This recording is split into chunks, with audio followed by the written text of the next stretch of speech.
Halo teman-teman semua, berjumpa kembali di channel Gapi 8. Nah, kali ini teman-teman sedang berada di area kolam Corona Project. Nah, jadi kita di sini ingin membahas sedikit ke teman-teman terutama yang masih pemula dan pengen mencoba membuat tempat peternakan ikan gapi yang outdoor. Jadi kita akan jelaskan pertimbangan-pertimbangan apa yang perlu teman-teman miliki sebelum teman-teman membuat kolam outdoor. Jadi antara teman-teman pengen lebih memilih indoor atau outdoor.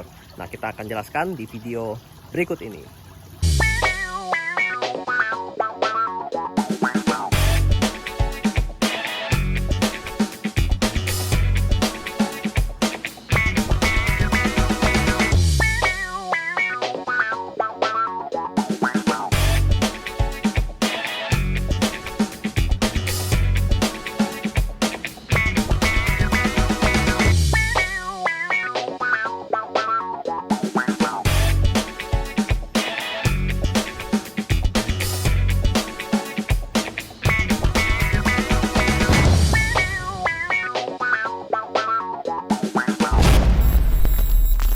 Nah, seperti yang teman-teman lihat, di sini kolam yang kita gunakan merupakan kolam semen, tapi juga ada akuariumnya, teman-teman. Jadi double ya, ada kolam, ada akuarium, dan ini bak filter. Kita ada sempat jelasin di channel lama kita di Lapak Haki 8 mengenai filtrasi si kolam Corona Project ini dan persistemannya lah. Kita udah jelaskan di situ.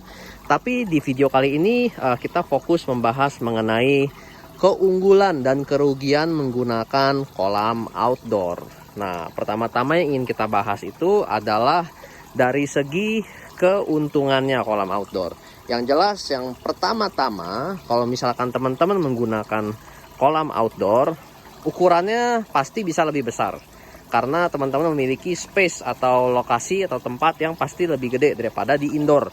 Dan jelas biayanya lebih murah kalau misalkan teman-teman membuat secara outdoor. Nah, terus hal keuntungan berikutnya yang bisa dicapai adalah dimana kalau misalkan kolam outdoor ini benar-benar sangat memperhemat waktu pengerjaan teman-teman ya. Dimana kalau misalkan indoor, terutama indoornya bergabung dengan rumah teman-teman sendiri, itu ada kesulitan tersendiri dalam menguras air. Dimana kalau misalkan air yang perlu dikuras itu biasanya harus dibawa ember per ember, atau mungkin ya kalau misalkan nggak mau ribet pakai selang dibuang ke kamar mandi, itu bisa. Tapi untuk kita yang memiliki kolam secara outdoor, pembuangannya enak teman-teman. Kita bisa buat sistem pembuangan yang bisa dibilang ya simple, langsung buang aja ke bawah karena ini outdoor. Buang, nggak takut kebecekan, nggak takut apa, pokoknya ada kotor tinggal buang. Nantinya tinggal dibersihin tuh kotoran semua. Tuh air bersih kan. Semuanya begitu teman-teman. Jadi semua kotoran-kotoran yang ada di sini biasanya akan terkumpul di tengah dan masuk ke dalam pipa. Jadi kita tinggal buka pipanya. Set. Kotor. Tuh ya, kotor. Nanti lama-lama ujungnya akan keluar bersih. Tuh ya. Terlihat jernih, bau teman-teman air yang kotornya itu. Nih, jadi kita kemarin baru melakukan pengurasan massal. Jadi ini juga teman-teman yang perlu jadi pertimbangan teman-teman yang kita akan bahas adalah mengenai kerugian ya atau kejelekan kolam secara outdoor. Kolam secara outdoor seperti gini akan gampang kotor, terutama lumut. Lumut itu pasti ada. Jadi teman-teman harus lebih rajin kuras air. Jadi water change atau pergantian air harus jauh lebih sering karena lumut itu ada. Lumut itu bagus atau enggak? Lumut bagus, tapi tidak dalam jumlah terlalu banyak. Seperti yang teman-teman perlu tahu, lumut merupakan jenis tanaman ya. Masih sejenis tanaman di mana mereka pada siang hari mereka memberikan oksigen. Tapi pada malam hari, seperti yang teman-teman pelajari di IPA dulu ya, pas SD, SMP, tanaman pada malam hari mereka memakan oksigen. Jadi mereka mengeluarkan CO2 pada malam hari. Jadi bayangkan ketika di dalam bak ini isinya hijau semua. Jadi ikan gapi itu tiba-tiba bisa mengalami kekurangan oksigen drastis pada malam hari ketika air tersebut hijau. Cuma ya mungkin ada sedikit keuntungan dari ikan gapi di mana ikan gapi itu daya tahan terhadap oksigennya cukup tinggi. Jadi mungkin ya nggak terlalu ngefek dari kehidupan dia, tapi jelas dari kualitas akan berpengaruh kalau misalkan air terlalu hijau. Nah, terus yang berikutnya kotoran-kotoran nih kayak daun-daunan, makanya sekarang kita menggunakan Kita waring di sini, kita tutup. Jadi ketika kita pengen ngebersihin, kita tinggal buka waringnya, jalannya kita buka, kita pasang lagi. Jadi ya mengurangi pekerjaan, karena lumayan teman-teman. Kalau misalkan bayangkan daun-daun ini masuk ke air terus, sama penumpukan sama aja nantinya kadar tanin, ya kita bilang tanin di dalam airnya ini akan meningkat dan membuat air menjadi terlalu pekat. Jadi harus water change lagi, ganti air lagi. Intinya kalau misalkan outdoor harus rajin-rajin ganti air. Itu yang penting, karena ya itu buangnya gampang. Jadi ya lebih rajin ganti air aja di situ.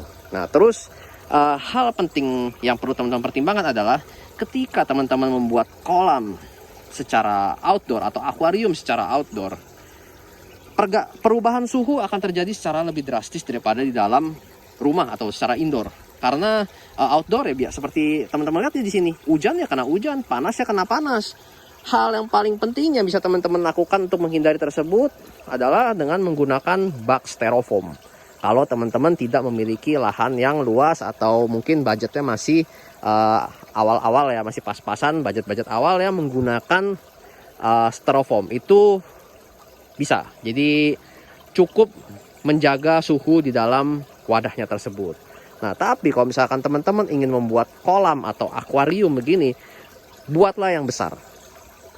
Kolam juga buatlah yang besar, karena kapasitas air yang besar akan menampung jumlah air yang besar, dan perubahan suhu yang terjadi dalam air tersebut akan jauh lebih minimal.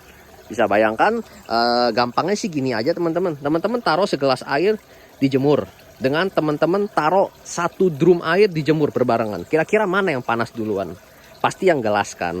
Nah, itu dia. Sama seperti kalau misalkan teman-teman memelihara ikan di akuarium. Kalau akuariumnya semakin besar, perubahan suhunya akan semakin sedikit. Tapi kalau misalnya akuariumnya kecil, itu drastis banget perubahan suhunya. Jadi perlu teman-teman pertimbangkan hal tersebut.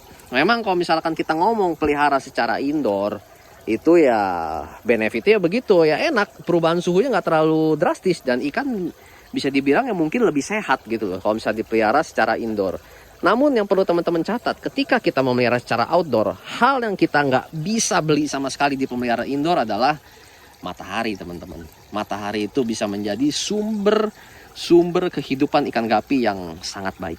Jadi kalau misalkan matahari pagi, dia kena matahari, ikan itu memiliki beda lah teman-teman. Kalau misalkan ikan yang dipelihara secara outdoor dan kena matahari, ikannya itu ketika kita jaring itu lompat-lompat, bisa lompat di air tinggi banget teman-teman. Jadi lebih jos lah ikan-ikan tersebut kalau misalkan dipelihara secara outdoor dan terkena matahari. Cuma ya teman-teman perlu pertimbangkan hal tersebut.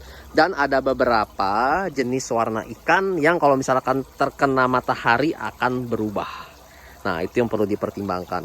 Jadi ada baiknya kalau misalkan udah masuk kontes seperti gimana ya teman-teman, peliharalah secara indoor ikan-ikan yang mau dikontesin. Karena kalau misalnya di outdoor gini kadang-kadang warnanya bisa berubah. Ya kayak kita aja, kadang-kadang kalau misalkan dilihat kan ada anak-anak sering berjemur, rambutnya lama-lama jadi bule. Ya begitu juga pada ikan gapi, lama-lama kejemur bisa bule juga dia.